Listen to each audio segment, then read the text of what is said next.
Hello दोस्तों, digital life में फिर से एक बार आप सभी दोस्तों का स्वागत है। दोस्तों, आज हम एक महत्वपूर्ण टॉपिक पर बात करेंगे, जो भारत-नेपाल संबंधों से संबंधित है। तो आज का हमारा टॉपिक रहेगा भारत-नेपाल संबंधों की जो चुनौतियाँ हैं, उस पर। जैसे कि आप सभी लोग जानते हैं कि भारत के 2 बड़े दुश्मन देश चीन और पाकिस्तान हैं। ऐसे में बाकी पड़ोसी राष्ट्र भारत के लिए महत्वपूर्ण हो जाते हैं। चीन अपने आप में छोटे-छोटे राष्ट्रों को कर्ज में जकड़कर एक प्रकार से उन पर अपना आधिपत्य स्थापित करना चाहता है या आधिपत्य स्थापित कर लेता है। नेपाल हमेशा से ही भारत का एक अच्छा पड़ोसी राष्ट्र रहा है और भारत और नेपाल काफ़ी ज़्यादा एक दूसरे से जुड़े हुए हैं। परंतु आधुनिक समय में हर देश को अपने पड़ोसी राष्ट्रों के साथ और ख़ासकर वैसे राष्ट्र जो हमारे अच्छे दोस्त हैं, उनसे संबंधों को अच्छे रखना आवश्यक है। पिछले कुछ समय से भारत और नेपाल के संबंधों को लेकर हमारे सामने कई चुनौतियां आई हैं, जिन पर हमें ध्यान ध्यान इन चुनौतियों को अवसर में बदलना है। भारत नेपाल संबंधों की जो चुनौतियां हैं, भारत के लिए नेपाल का रणनीतिक महत्व है।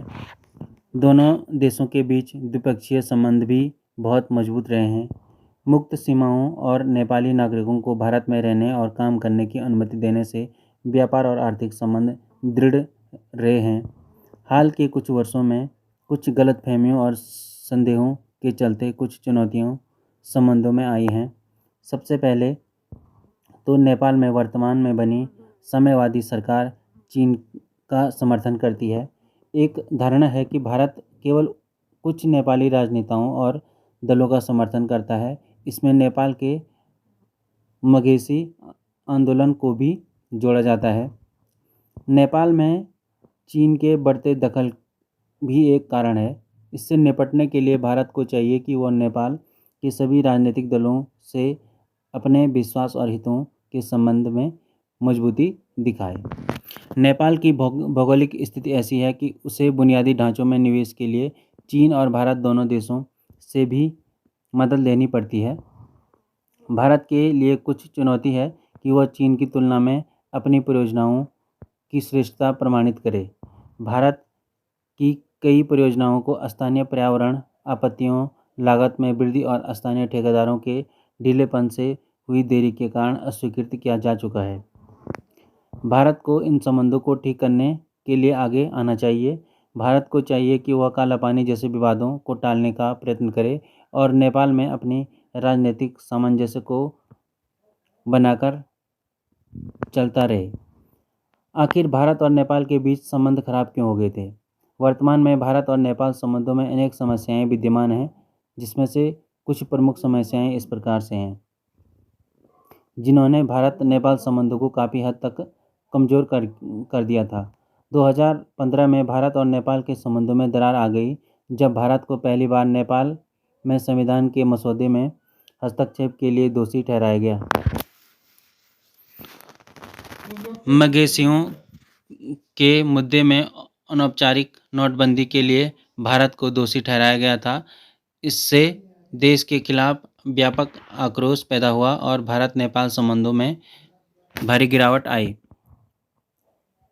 नेपाल में राजनेताओं ने नेपाली राष्ट्रवाद और भारतीय विरोधवाद का सफलतापूर्वक शोषण किया।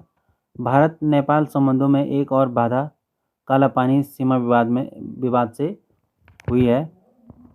वर्ष 2019 में नेपाल ने एक नया राजनीतिक मानचित्र जारी करते हुए उत्तराखंड के काला पानी, लिपियाधुरा एवं लिपुलेख पर और बिहार के पश्चिमी चंपारण जिले के सुस्ता क्षेत्र पर अपना दावा जताया, जिससे भारत नेपाल संबंधों को और अधिक खराब किया। लिपुलेख दरा काला पानी के निकट सबसे पश्चिमी क्षेत्र है, जिसके जरिए प्राचीन काल में 1962 तक चीन से भारत का व्यापार समेत कैलाश मानसरोवर यात्रा में इस मार्ग का इस्तेमाल होता था। पुनः 1991 से 92 में लिपुलेख दर्रे को व्यापारिक मार्ग हेतु खोला गया। लिम्पियाधुरा काला पानी के सुदूर उत्तर पश्चिम में स्थित एक महत्वपूर्ण इलाका है, जहां से काली नदी की एक धारा का उद्गम होता है। अब भारत के कौन-कौन से राज्य जो हैं नेपाल की सीमाओं के साथ मिलते हैं।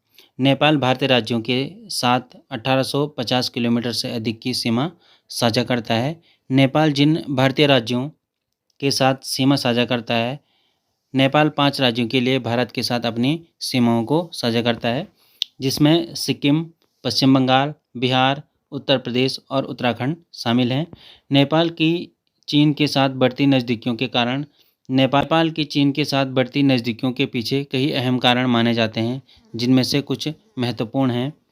भारतीय नीतिगत त्रुटियां नेपाल की चीन के साथ बढ़ती नज़दीकियों का प्रमुख कारण रही हैं।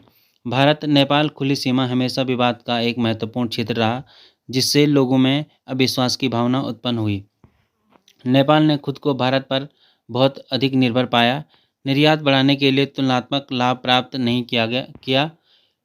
चीन की तुलना में नेपाल में विभिन्न परियोजनाओं में कार्यान्वयन में भारत की देरी नेपाल की चीन के साथ बढ़ती नज़दीकियों का प्रमुख कारण बना। नेपाल चीनी रेलवे को बुद्ध के जन्मस्थान लुम्बिनी में चीनी तीर्थयात्रियों और पर्यटकों को लाने के अवसर के रूप में देखता है। दोनों देशों के बीच संबंधों में अभी भी तनाव के कुछ घटक मौजूद हैं, जिनमें से चीन प्रमुख है। भारत को अपनी नेबरहुड फर्स्ट नीति के उद्देश्यों की पूर्ति के लिए द्विपक्षीय संवाद, मजबूती, आर्थिक संबंध और नेपाल के लोगों के प्रति अधिक संवेदनशीलता रहने जैसे राहों पर आगे बढ़ना होगा। तो दोस्तों, आज का हमारा ये मुख्य टॉपिक था। अगर आपको हमारी ये जानकारी अच्छी लगी तो कृपया अपने सभी दोस्तों को शेयर करें और ज़्यादा से ज़्यादा लाइक करें। धन्यवाद।